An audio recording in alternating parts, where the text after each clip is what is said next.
So we got through the skepticism, at least at the beginning, and an easy setup. Okay. Um, yeah, let's talk about like that aha moment, if there was one. When did you think like, oh wow, this is working? Like what was that aha moment?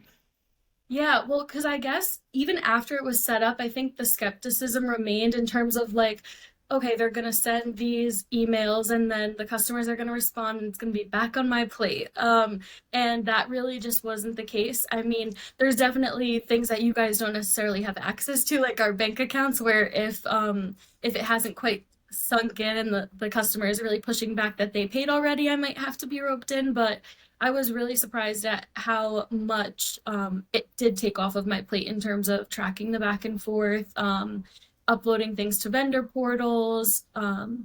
Yeah, all of those kind of like more hands-on things that really take the time off of my plate.